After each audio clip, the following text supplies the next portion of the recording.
This episode is brought to you by LifeLock.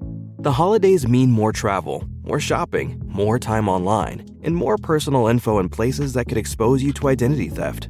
That's why LifeLock monitors millions of data points every second. If your identity is stolen, their US-based restoration specialist will fix it, guaranteed or your money back. Get more holiday fun and less holiday worry with LifeLock. Save up to 40% your first year. Visit LifeLock.com/podcast. Terms apply.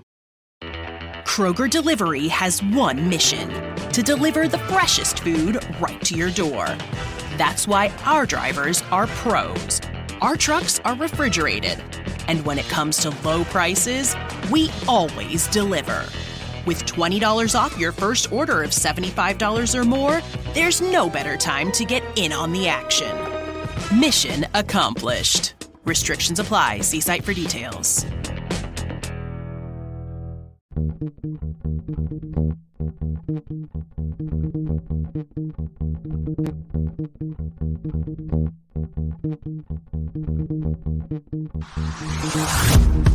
Hey, I'm Amanda from Trifecta Fitness. We're proud to be Clarksville's new Get Fit headquarters. Trifecta Fitness is a state-of-the-art spin and strength training studio. Our spin studio is truly one of a kind in this area, complete with 20 state-of-the-art live fitness bikes and an incredible sound system. Our strength training is done in small groups of 6 or fewer, and all of our strength and spin classes are scalable for every level of experience. Come see us in the heart of Clarksville, just behind MAPCO at the corner of Old Trenton Road and Wilma Rudolph Boulevard. Call us for more info at 931-542-6265 or download our Trifecta Fitness app for a full list of upcoming classes.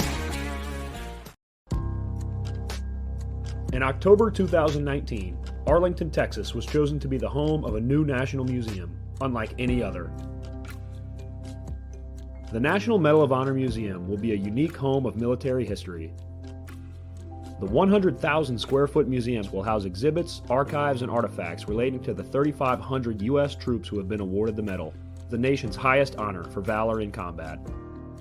The museum will have 31,000 square feet of galleries dedicated to U.S. troops who have received the award.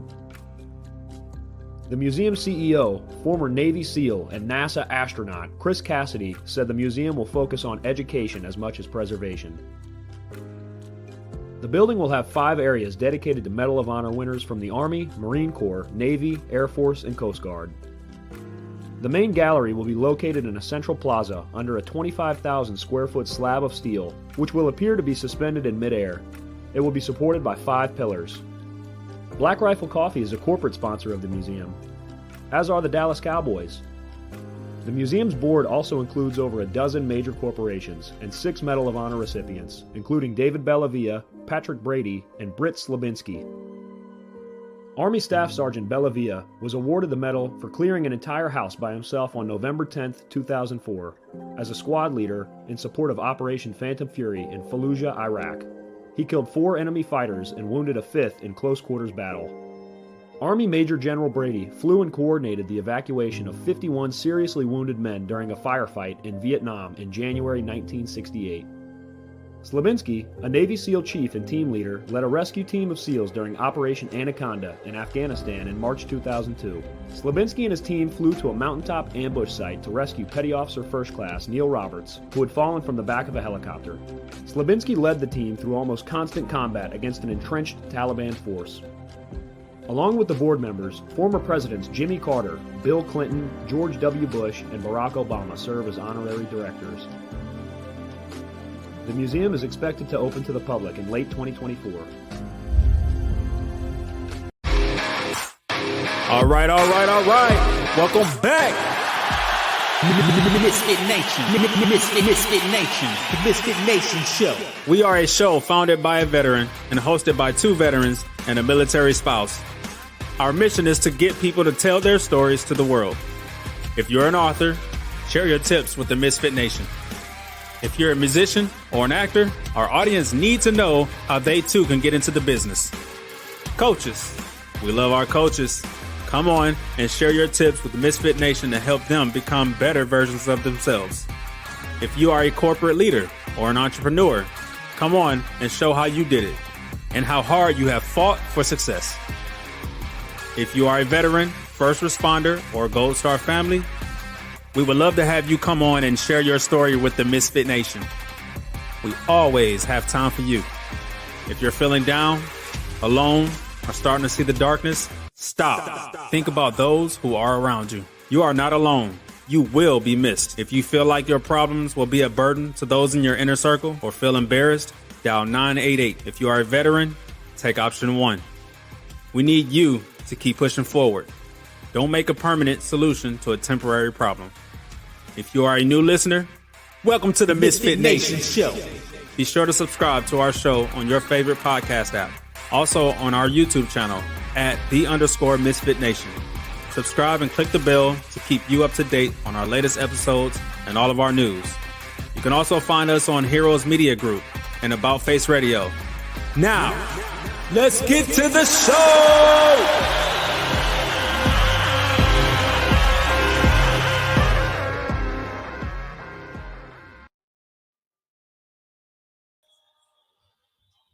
All right. Welcome to our Sunday after dinner show. It's the start of our Memorial Week shows. Thank you for taking some of your time tonight away from the NASCAR All-Star race and whatever other sporting events are going on tonight, and joining us as we welcome an Army veteran tonight. We'll get to him in a second. First, we'll do some admin stuff here. First, end of watch for New Jersey State Trooper Marcellus E. Bethea. He lost his life on May 5th. It was just posted today, so keep his family in your thoughts and prayers.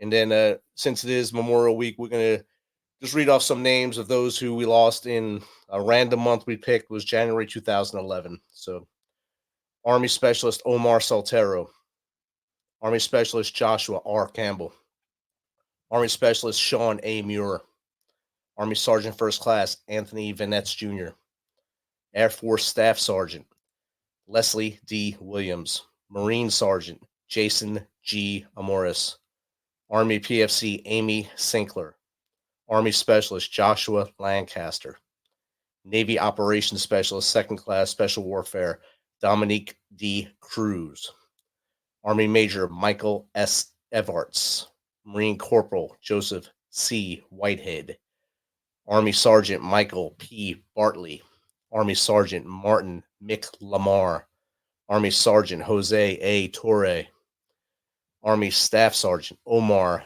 Aceves, Army Sergeant Zanaya C. Creamer. She was also one of our dog handlers in Kandahar.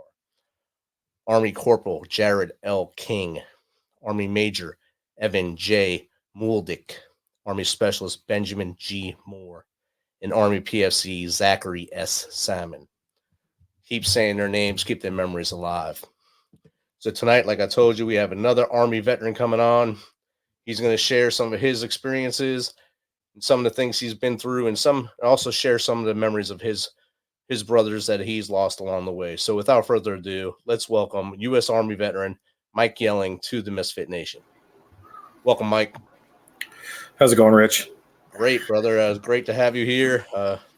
Great to have you in your bar there. Not running anymore. It's good. In a few weeks, you'll join the Misfit Nation as a journalist, kind of. So that'll be cool to meet you there. Have you at the track in Nashville. You get some access, get to see some of the drivers up close, and get to report a little bit. So it'd be cool to have you there. Definitely. No, it's going to be an honor going there and being with you guys. So, Mike, like I told you before the show started, I was given a two-sentence blurb about you. I'm going to spit that 2 sentences out. I want you to tell us about you from as far back as you want to go to what led you to join the Army and Field Artillery, and how we got here today. Yeah, so basically what happened was we had kids really young, and at the start of 18, and at that time it was 2011, 2012, and it was going job to job, and it was, a company would keep you for 60 days and then lay you off, 60 days, lay you off, 60 days, lay you off. And then all of a sudden I was just like, no. And it also landed us into a session of poverty. And I was just like, what are we doing? And it landed us into a really, really bad spot whenever you were getting kicked while you were down. and it was not a good feeling at all. And I was just, what can I do? What can I do for my family? Because I do not like being in the situation. So that not even a week later, I went to the recruiter station. I said, hey, sign me up. I left May 15th to Fort Sill, Oklahoma. After Fort Sill, Oklahoma, did OSET there. Basic and AIT is there as well. And next thing you know, we're off to Fort Bliss. And it was, made some very, very good friends while I was in basic and AIT. And some of us went to Fort Sill, some of us went to Washington, Hawaii, we got dispersed. But whenever we went to Fort Sill, that was kind of that was just the start of it. And then I had to wait to get my family down, along with, waiting after OSET. I had to get the housing set up and all that other stuff set up, and then bring the family down on leave. So I only had so much leave accumulated during that time. And after that, bringing them down and getting them all set in. And it was a bit of a change to everybody. It was a whole different lifestyle, it was a culture shock to everybody. Yes. It was going from green grass to nothing but sand and desert. And it was just like, whoa, this is completely different. So, but it was, none to say the least, it was a drastic change that needed to happen. Health insurance, the whole bit. It was, I wouldn't change it for the world because of everything that my family has been through and myself that has been through. I wouldn't change it for the world. There's just a few things that I would critique and, see if I could make it a little better. Definitely. And a lot of people don't understand that it's hard work, the Army. I don't care who you are. It's hard work. You do the job, you come in, and most of us are young when we come in, and I treated it like it was a game I was playing Army for 22 years. And when I got out and I was retiring, the general said, what are you going to do next? I said, I guess I got to get a grown-up job. I've been a kid for 22 years. Now we got to get a grown-up job. But on the backside of that, like in your case, coming out of that near poverty or in poverty to now providing for your family. Now you have that stable income. You have the benefits. You have the health care benefits, dental benefits. You get to the big PX. You do all that stuff, and you get to travel to beautiful desert places. Yeah. Yeah, no, it's definitely one of the life-changing events that I don't ever regret doing. It was much needed, and it was a more stable organization than anything I've ever been in, because it was just at that time it was, who can I fill at this spot for 60 days? And not provide health insurance, not provide, anything. It was just a paycheck for 60 days. And then you go to the next employer and it's just like, oh, this guy is just a job hopper. Yep. So they say. And it's just, you couldn't make a resume out of it. So I started making my resume whenever I was in the service. Sometimes that's the best place to make it. Because now you're growing it with, not only you're serving your country, but you're building a lot of technical skills and soft skills too, leadership. You're learning how to organize your day and all that stuff along the way. And like you said, you're networking because you've made great friends from one station unit training through your first duty station and beyond. And you probably still talk to them now. Yeah. There's one guy I almost talk to on a daily basis, Justin Smith. One of the first person I got to the unit with, they were deployed in Kandahar, Afghanistan. And I was on Rear D at the time. But Justin was one of the people that actually lended a hand out after getting to the unit and being on Rear D and everybody coming back from deployment and being like, all these young privates and they don't know anything and they haven't seen anything and you haven't earned your stripes and all this other, it just just taking the licks while you're in, and it's just like, okay, it happens, I know, but but Justin landed a handout and brought me in under his wing, and he was, I am forever grateful for that guy to this day. I mean, I probably, it's tough to say, but I've talked to him through some pretty tough times, and it was really, really tough. And I owe some of my being here to him. That's outstanding. It's always, and it's good that you're saying it here. It's live. You can never say you never said it. It's live. It'll be here forever. It's on YouTube. He can subscribe to the show too, and come on if he wants. Is he still in? No, he is not. He started his own business. He's in Honeyeth Pass, South Carolina right now. Okay, South Carolina, so a nice warm place. Good. Get to know you too. So it's good there. So, you get to go down there and visit him. I have not visited him. He actually, not too long ago, a couple months ago, he actually brought one of his dogs. Actually had puppies, and I haven't seen him in over 10 years. And one of his friends was riding for PBR up here in Dayton, and he actually brought the dog up from South Carolina and dropped him off, and it was just kind of like a meet and greet in a sense again. And it was actually really cool to see him again.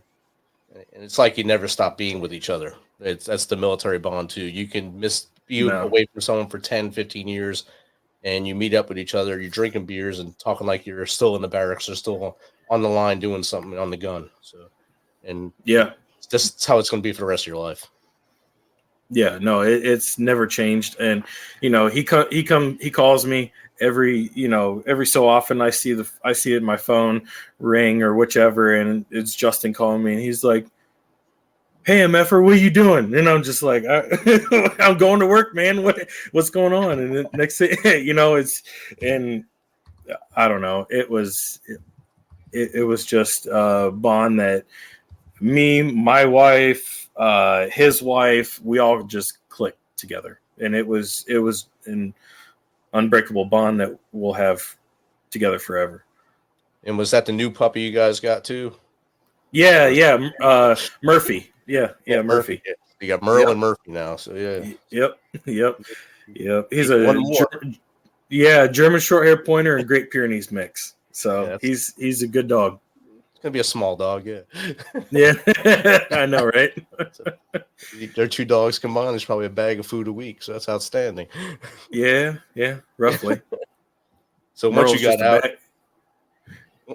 out now, you've actually got a pretty good profession now doing HVAC and refrigeration. So what made you choose that? Was that something you did, like a tech branch coming out of the military, or just something you say, I want to do that? So I actually did it before. My grandpa owned his business, his own refrigeration business before, and I did it kind of on the side and before I entered the military as like a filler for my job whenever it wouldn't give me 40 hours. I would just help my grandpa out, getting extra cash, helping him.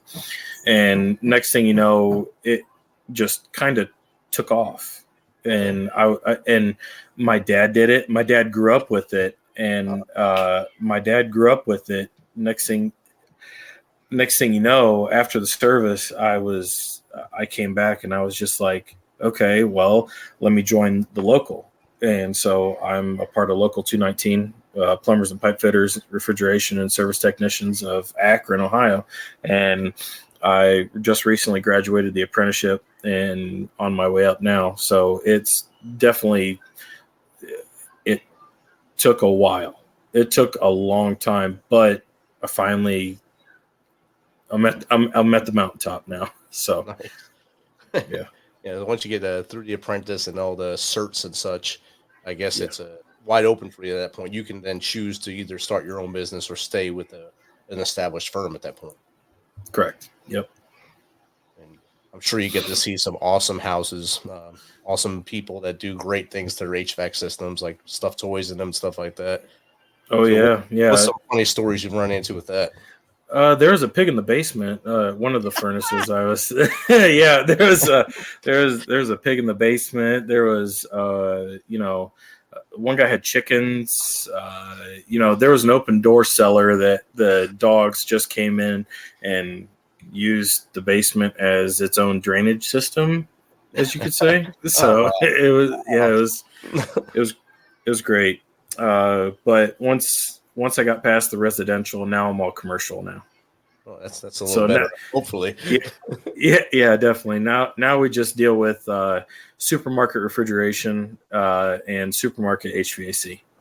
So it's a lot of on-roof stuff then for that. So Yep, on the roof and in the stores. Your Meijer, your Costco's, your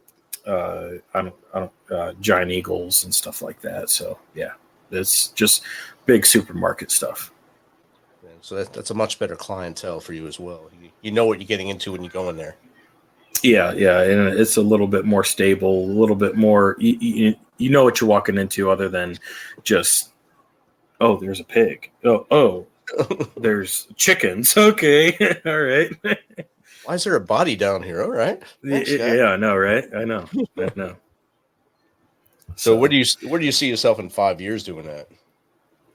In 5 years, I see myself basically kind of where my dad is. My dad's getting ready to retire in 2 years, and I'm looking to take over what he's been doing. Me and my dad work at the same company. That we both do the same exact thing, and I'm looking to take everybody kind of looks up to him because he's more of the senior tech, and I'm kind of trying to build my ground to be there to where everybody's kind of trying to be like, no, you got to call him, like he knows. So be that guy, yeah. The one who knows it all, kind of, yeah. But it's a double-edged sword, whenever you're off on the weekends, your phone rings, but it is what it is. We got a question from one of our Tuesday crew hosts, Jake. He's asking, is gas refrigeration still a thing, or is it all basically electric now? No, gas refrigeration is still a thing. Right now they're still trying to go. Right now they're trying to go CO2. Everything is CFC, HCFC, hydrofluorocarbon, or I know it's more scientific terms, but a lot of things are going more or less GWP, global warming potential. And they're going for more CO2. Propane is a natural refrigerant, and they're going more of that route. Ammonia is huge for process, so they're going for all of that because of the lower GWP.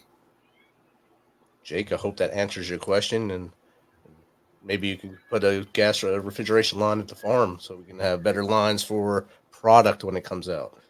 Mm-hmm. That'd be good. Yeah. So we talked about your service, talked about the reason why, the why behind your service, and the reason why behind what you do now. Mm-hmm. This is, as you know, this is our Memorial Week show. You're the kickoff of the show, so that's awesome. And I know you have some people in your life that served and are not with us anymore.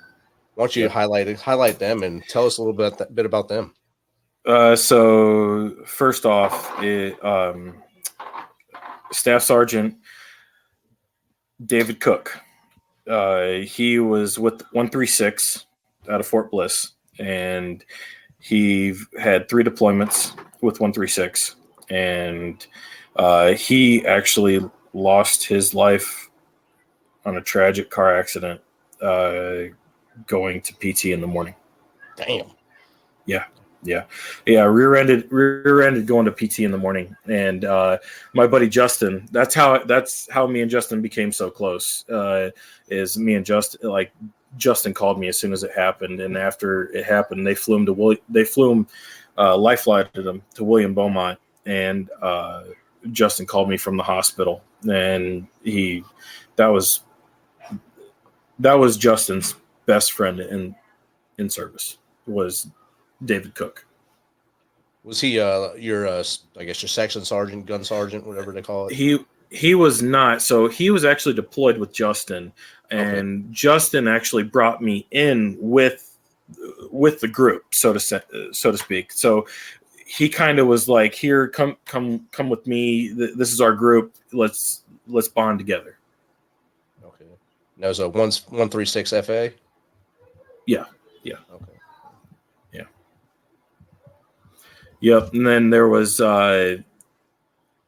he actually has a Cheryl. Cheryl was his wife, now widowed, but he actually has a son that is special needs. That was special needs that needed attention every single day. And as soon as it hit, it was just like, oh God, what? Oh, are you serious? And the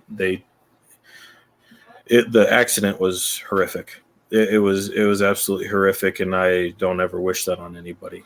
Not one bit. The other guy is Captain Winecoop. He was part of HHB, and he was one of the captains that died in a tragic field exercise. Dang. Yeah. Right there at Bliss. Yeah, right. Yeah, we were doing a field exercise in a Matt V. Actually, Matt V. took him out. Wow. Yeah, it's not fun. No. Was that like at McGregor Range or something out there? No, it was on your way out to White Sands. Okay, White Sands. Jake spent a lot of time at White Sands down at EOD. Mm-hmm. He knows the area intimately. I've been to McGregor to train people recently, and Bliss, of course, for school. I know the traffic around Bliss is, how would you say, insane. Insane is a good word for it.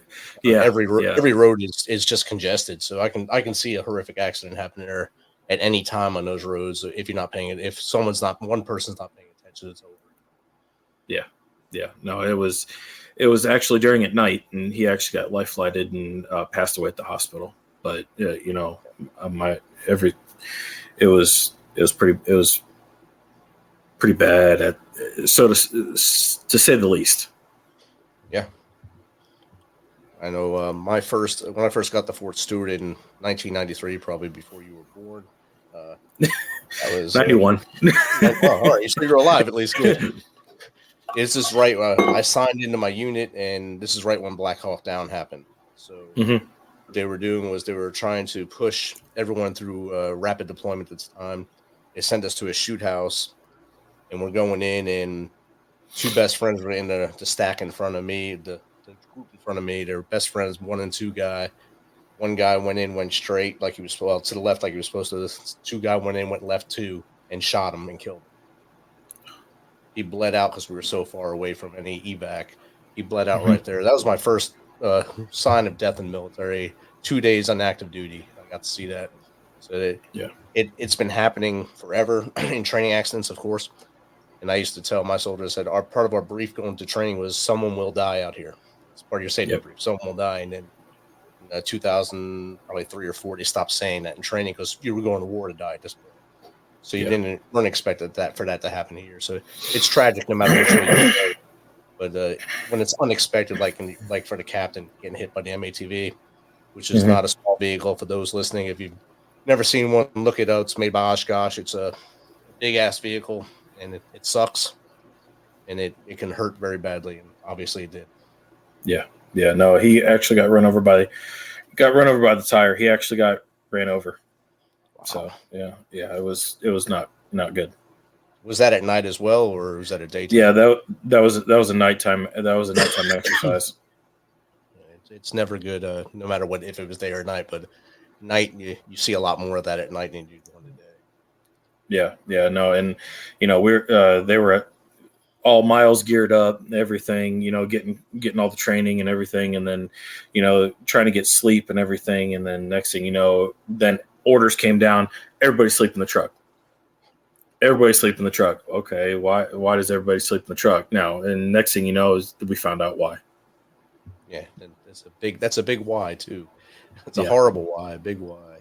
Yeah. So yeah, it's like I said, it's not something you expect to happen, and I'm sure the families are not expecting to say goodbye to their loved ones for the last time. No, When they go no, to just go train, it's not a good time. no, not at all. Any other awesome stories of your military time? Any cool stories? We'll get off the low notes and get a little high note. Anything cool or fun that you got to do? Yeah, so we actually got to go to Fort Knox, Kentucky, to train the cadets. Actually, coming in, training the cadets. Coming in, and we actually got to stay in Fort Knox, Kentucky, and was training them, getting them ready to take commission, pretty much, to take over and take leadership. So did that. Other than that, it was just being with a bunch of great friends. Other than the LDAC is what they call it. It was just I never really got to I never got to deploy. Even the call, never got to go overseas. Never crossed the pond, and because I was in between the two journeys of whenever they were coming back, and then whenever they were getting ready to go. Whenever I was getting out, they were getting ready to go again. So that's kind of my story. So you're right in the middle, yeah. So you got to do all the training and no cool uniforms or no cool guy gear to go. No, unfortunately not. Where did they went to Afghanistan the second time, or they were still in Iraq? I don't. Trying to think. I thought it was to Iraq for the second time, but Kandahar, Afghanistan was the first time, I believe. Yeah. What year were they in Kandahar? Was that 12, 13? 12, 13. Yep. Okay, yeah. So I was in Kandahar 10, 11, and then Kunar in 12. Okay. All right. Yeah. Kandahar was a fun place. Yeah, my sister actually got to go to. She's actually out of Travis Air Force Base. She's a load master for the Air Force, and she actually got to go to Doha. Okay. Yeah, she had an Applebee's. That's good. Yeah. Chili's. I'm sorry, Chili's. Chili's. Yeah, they got all the fancy stuff over there. We don't get those things. Yeah. No, she's loading, and she's coming in telling me, she's like, I got to reload missiles and everything. And I'm just like, damn. And here I am. Yeah, I know, right? I know. Yeah, I wish. At least you raised your hand and did it. There's a large population of our country that would not and will not ever raise their right hand.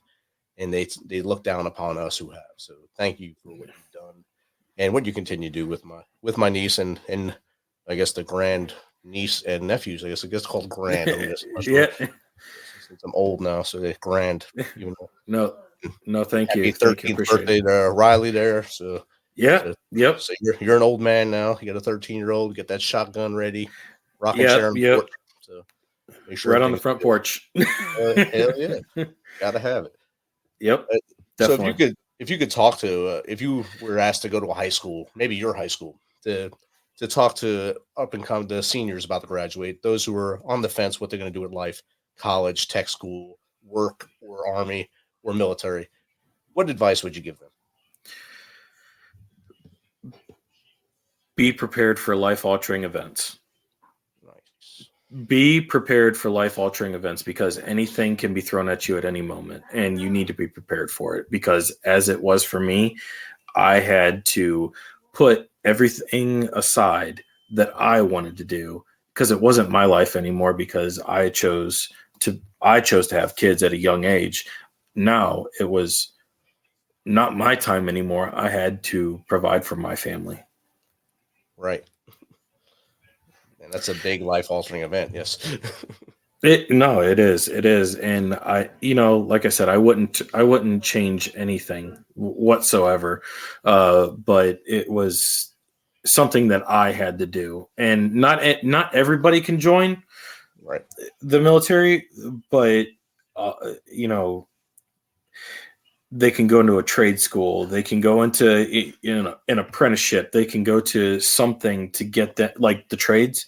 The trades are a dying breed right now. We are seeing it as I'm talking to you. There are less and less people going into the trades, trying to turn wrenches, making a good living, and trying to work from home, trying to live like a desk job, trying to live, a remote job. And it's not working. It's not paying the same as the trades would. Exactly. And I think the whole country is going through that right now. And everyone thinks if I can get this easy cush job where I can sit behind this computer at home and make like I know what I'm doing, I'll make ends meet and do things right. But I'll never leave these walls because I'm afraid to. Yeah. I mean, just the price I know. Okay. Just take it for instance. The price of eggs rose 100%, over 100% that I know of.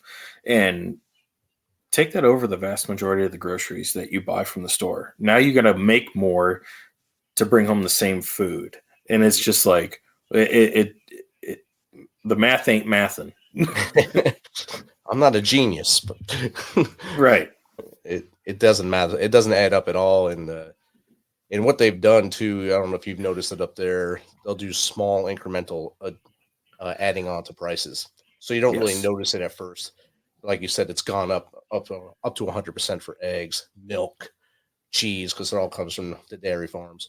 And Jake is a small farmer. He can tell you that the prices they just keep increasing for the things he has to do to keep his stuff going as well. And he's just a small farmer. Large farmers, that's why they're going away, because families don't want to deal with it. Absolutely. Yeah, 100%. So any parting words, Mike? Stick with what you know. Be good at what you do. You will make money at it. You will. You will make money at it, and you will succeed. Just stay after it. Continue with everything that you know and believe. You will get there. Definitely. So now Steve just said you want to get some chickens too, so then that'll cut out the egg problem. So. Yeah, I know, right? Actually, believe it or not, I just got 4 ducks. So duck eggs, duck eggs, legs. Duck eggs for a dozen are going for what, $20 a dozen right now for duck eggs. Wow. Yeah, it's crazy. Yeah. So I mean, you gotta save, do whatever you got to do for yourself, for your family. You have to do it. Outstanding. And Mike, I'll be with you, like I said, in about 5 weeks. So we'll be at the race. We'll be shacking up in an Airbnb, doing a lot of meetings at night, and then doing a race during the day, and interviewing, chatting, having a good time. So I look forward to seeing you there. Thank you for taking some of your time tonight to hang out with us, get back with your family, enjoy the birthday eve for Riley, and send her off to school tomorrow happy for her birthday day. Yes, sir. Will do. Thank you, Rich. I appreciate it. Awesome, brother. Have a good night. Yeah, you too. This message is from the U.S. Department of Veterans Affairs. Did you serve in the military? If so, you can obtain a free lifetime pass to more than 2,000 federal recreation sites.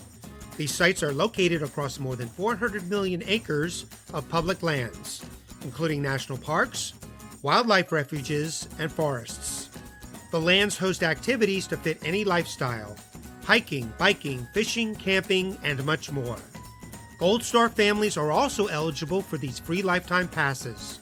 Plus, they cover entrance fees for a driver and all passengers in a car, or up to 3 additional adults at sites that charge per person. Obtaining one is easy. Just go to the National Park Service website, nps.gov, or the National Park Service app.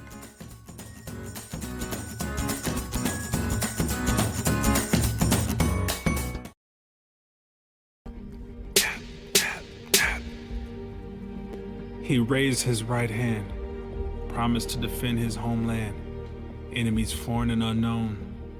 When will he be home? Tap, tap, tap. The plane rises into the sky, Friends and family wave goodbye. Will we get to see him again? For now, we have to remember when. Tap, tap, tap. Weeks go by, and he's maturing fast. Gunshots and roadside blasts. Head is on a swivel, trying not to be next. Doing everything he can, risking his neck. Tap, tap, tap. One friend, two friend, and another one lost. He definitely knows the cost. A raid is coming, getting ready. Weapon is clean and he is steady. Tap, tap, tap. It's go time, patrol moves out. Some head west, he has no doubts. His thoughts are on the mission, no time for fantasy or wishing. Tap, tap, tap. 4-man stack at each door. Adrenaline pumps, time for war. Kick it in, shots ring out. A flash, a bang, and lights go out. Tap, tap, tap. His brothers do what they are trained for. Evacuate to a helicopter that flies north. They hope for a good outcome. Stay focused on the job to be done. Tap, tap, tap.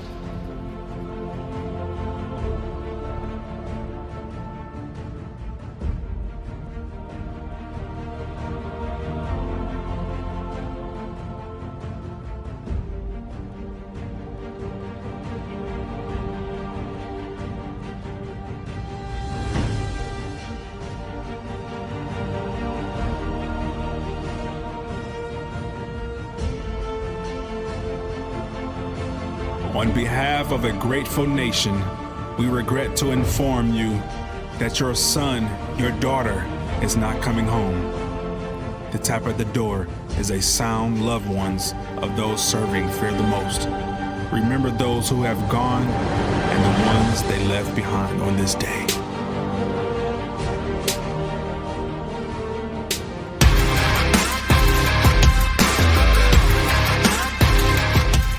Thanks for checking us out and being a part of the Misfit Nation show. Don't forget to visit our website at themisfitnation.com. That's themisfitnation.com. Check out all our past episodes and get some of the great Misfit Nation gear for you and your family. As always, be humble, stay hungry, and keep hustling because we are Misfit Nation. Misfit Nation.